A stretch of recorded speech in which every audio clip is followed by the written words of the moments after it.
Hey guys, welcome back to my channel.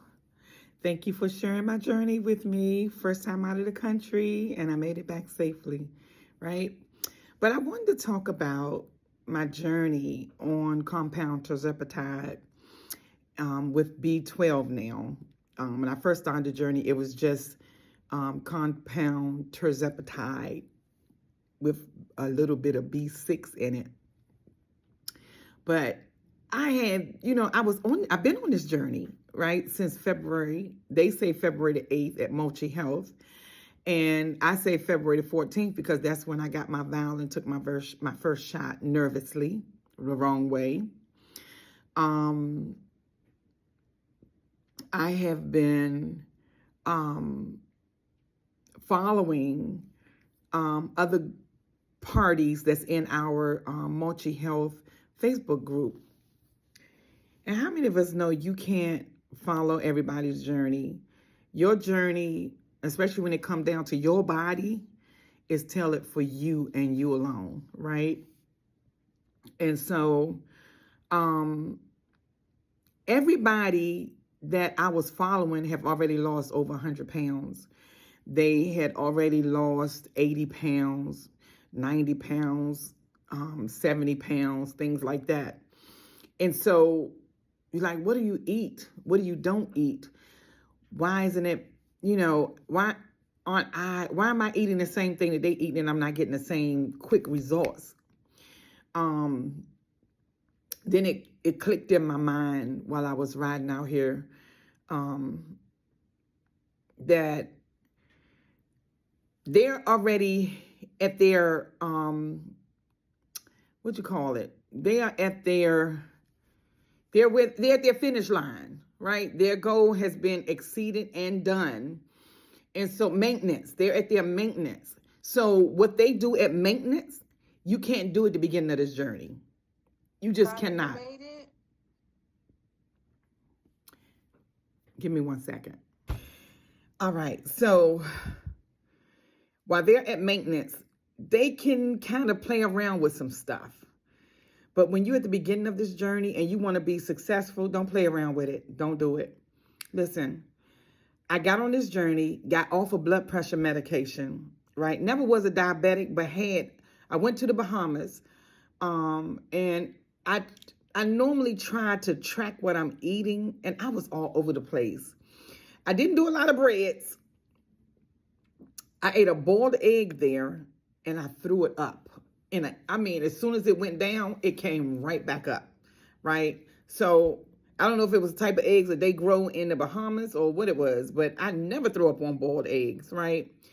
And plus, it was my shot day, and my shot day is on Thursdays, and we wasn't arriving back in America for me to get my shot until Friday, which means late Friday, so I didn't get my shot really that week until last Saturday. And so I'm making this vlog because you cannot base the beginning of your journey on somebody that's already at their finish line, right? So if they say, well, I can go ahead and eat, you already lost 100 pounds.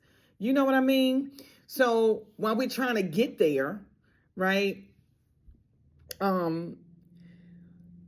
Again, while I was in the Bahamas, my blood pressure was up and my glucose numbers something said, check it, right? Go to the doctor and they said just a little bit longer, you would have been having a stroke, right? I said, I left here fine. I left here all right. I came back sick as a dog. A sickness that was silent. So 1, I didn't have my shot. 2, it made me sick because I didn't take my shot. And I mean sick like in nauseous, which is part of the normal journey. But I've never regurgitated anything on this journey. I would just feel the nausea and do something to stop it, and then it'll be over, right? It never lasts over 2 days, right? I don't even think that long. So long story short, don't base your journey on your beginning of your journey, the middle of your journey to somebody that's already at the end of their journey, right? Though they're still in maintenance, still taking their shots and doing everything. But what's for them is for them. And I just figured it out. I'm like, why am I trying to eat what she or he or they are eating while I'm on this journey, and it's not benefiting, because they're already at the end of their journey. They're already at their baseline. They're where they're going to be. I got to get to where they are if I'm going to be able to be free to eat some of the things that they're eating. So is this journey about just eating? No, not at all. But the important piece is base your journey off of your day-to-day journey. Start chatting with people that's where you are, and you sharpen one another. But what happened to me was I was talking to people that was where I was, and they were a little frustrated. They were a little mad, so I'm like, oh, I don't really want that. I want the energy that says, let's just keep going. Let's just keep going, right? So I want to encourage somebody that's on this journey. Just keep going. Again, your body is your body. Listen to your body. You can't hear their body, especially if there's somebody that's in a chat group, right? If somebody is already at their baseline and you're trying to get to a baseline, you can't. Hello, you can follow a journey, but you can't do the exact same journey that they're doing. All right, deuces.